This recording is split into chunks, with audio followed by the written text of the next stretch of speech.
This video is for you if you're looking to scale your social media in 2025 and really just learn from my mistakes and cut through all of the time it takes you to get to where you want to be. So today I'm flying solo. If you're new to the Commission Breath podcast, usually I have my co-host here, Brandon Love, but today you guys are just getting me and I'm talking about my social media progress so far this year in 2025. And if you're a long-term listener here, you know how erratic and bipolar I have been with social media and my stance on it.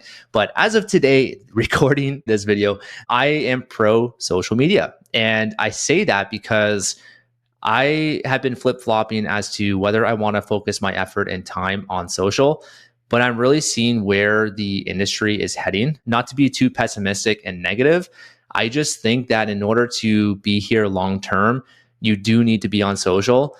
I will say the easiest and fastest way to get business is still through referral partners and other means. I still stand by that. But if you want to be here long term, you need to be on social media.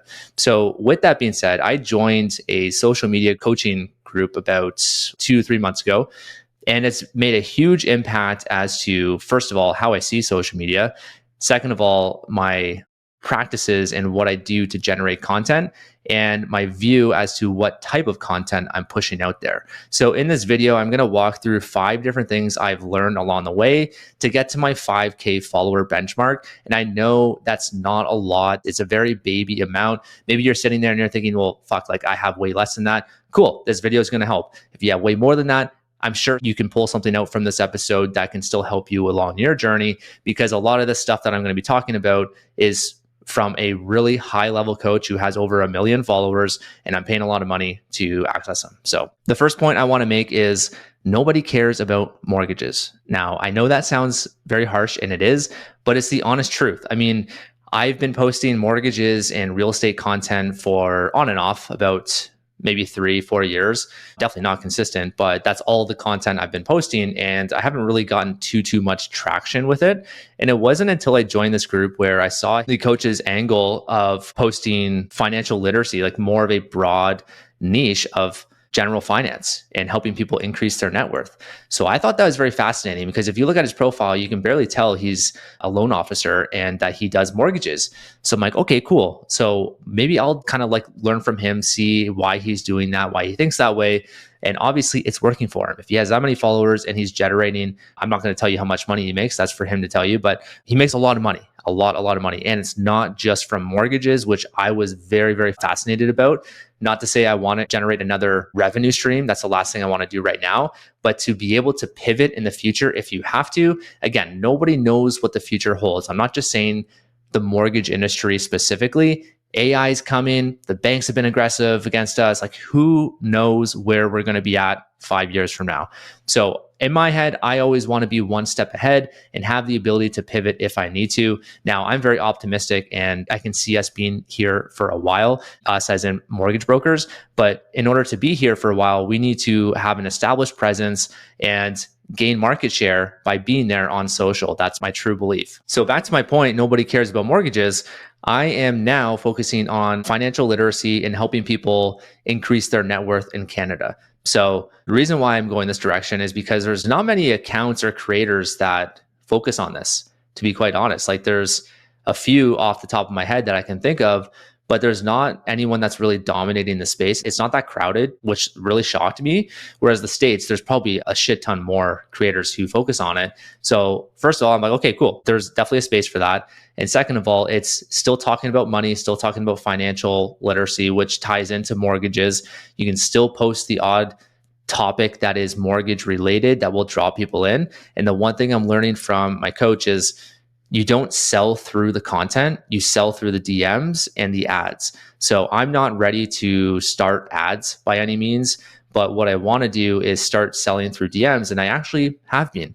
I've been selling to some of you guys. I'm transparent here. Part of my goal and my angle with social media is to get more recognition for TANGO Financial, my brokerage. And I've been sending more DMs, and lo and behold, I'm booking more appointments for people that want to find out more about what we're doing at TANGO. So it works. You just have to put yourself out there, sell through the DMs, give, with your content and give value, education to people, help them with whatever your niche is. Maybe it's real estate investing, like helping real estate investors. Maybe it's teaching people how to do cash damming. Like you look at someone like Zach Lefuedo, he is crushing it with his content on TikTok, and he's getting leads upon leads because he's got something so focused and dialed in that is different from the rest of us, that people are starving for that content. So again, that one is mortgage specific, but he's hitting on pain points and the hooks are unreal. Like, hey, the CRA doesn't want you to know this about getting more money from them. Like crazy shit like that, that people are going to stop and watch that video instead of scrolling to the next one. So you really need to think about that. Stop posting the 25 versus 30-year amortization, fixed versus variable, all that garbage. It's not going to work in today's age, and you're not going to get the traction you need. Number two, consistency is your best friend. So I will be the first to say I am not consistent on social media. I am day 5 without posting right now, and I can give you all the excuses in the world for why I'm not posting, but at the end of the day, I'm not being consistent, and I know I need to be.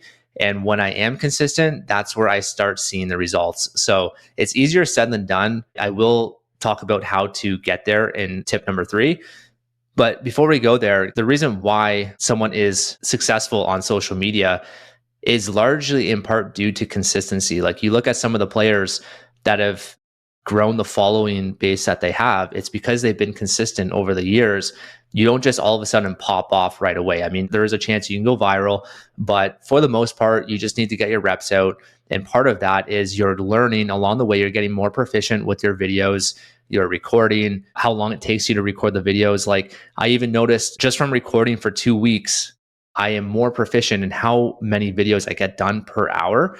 So you really need to be consistent and build systems, which is tip number 3. Get your systems dialed in because that's going to lead to your consistency. So to give you an example of a system and what I mean by that, you probably know at this point, I'm very systems heavy in my mortgage business. And that's kind of how I operate and how I think. Because if you can dial in a system, you can save time, and time is your most precious resource. So you need to have a system in order to be consistent. So what I do is every week I have 2 hours dedicated to scripting and recording. So 1 hour for each. The first hour of the week is either a Monday or Tuesday. And when I sit down and do the scripting, I could usually bang out about 5 or 6 scripts per hour. And I'm getting pretty good at it because the coach that I have teaches you how to find these viral videos that are associated to your pillars of content. And by pillars, I mean the type of content you want to push out there to the world. What you do is you do your sourcing, you find the videos, you start doing the scripts, and that way you're going to be ready to record the second hour during the week. And when I sit down and I do the videos, I already have my scripts out there. I'm much, much faster than when I was starting out. So what I will say is don't be discouraged when you're sitting there trying to record and you're like, crap, I only got 2 videos done in an hour. It will get easier and you'll get more proficient and faster. Part of my issue at the start was I really wanted things to be perfect. And I wanted to go the raw, authentic way of shooting content. So in my head, I was like, well, I need to have multiple different locations in order to keep the variety for the follower in watching my content.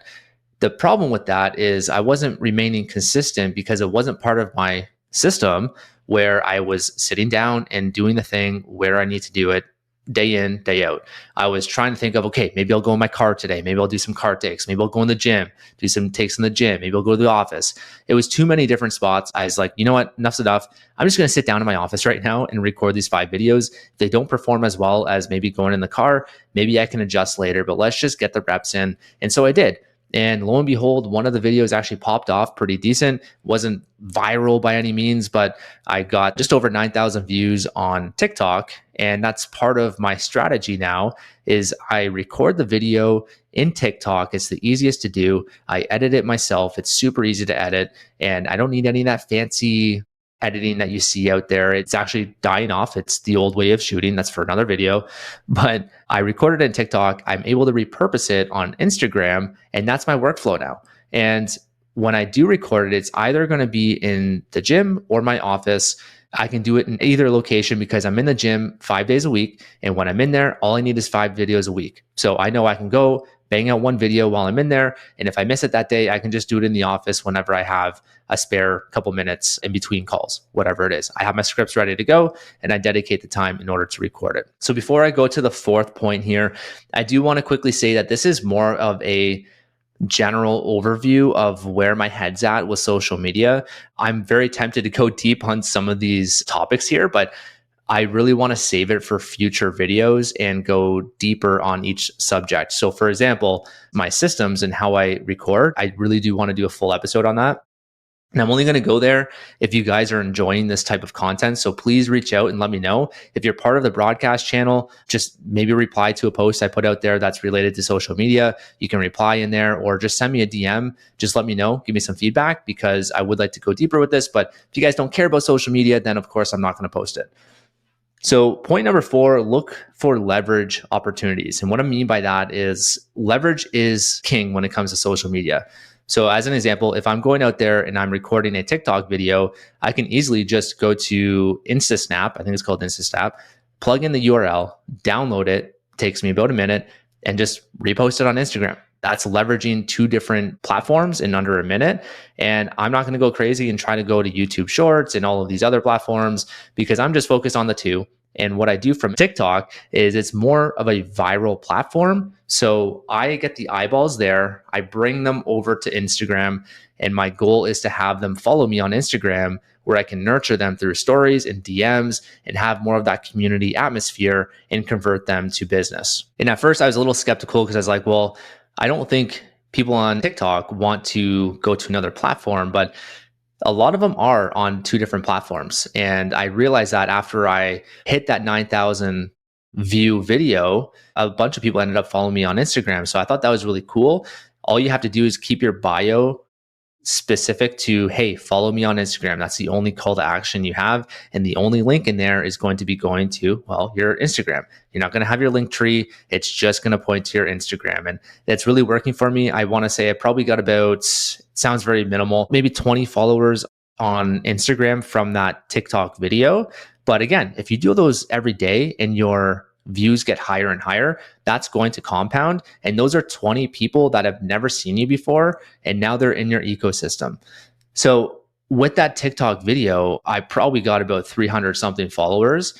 And it's crazy how fast you can grow on TikTok. So I'm really excited for that. Instagram has been honestly shit for my views. I don't know why. My content obviously has to get better. I'm not going to use an algorithm as an excuse, but it's just weird that my TikTok video got just over 9,000 views, but the same video on Instagram got 700 views. Like, it doesn't make sense to me. It's 2 completely different algorithms. And that's why I think you need to be on both platforms. All right, my last point is now business versus future business. So I think when you look at social media, it's got to be looked at 2 different lenses. Do you want now business or do you want future business? If you want both, cool. Just know that your progress is going to be slower on the future business side of things. Versus if you just look at it like, hey, you know what?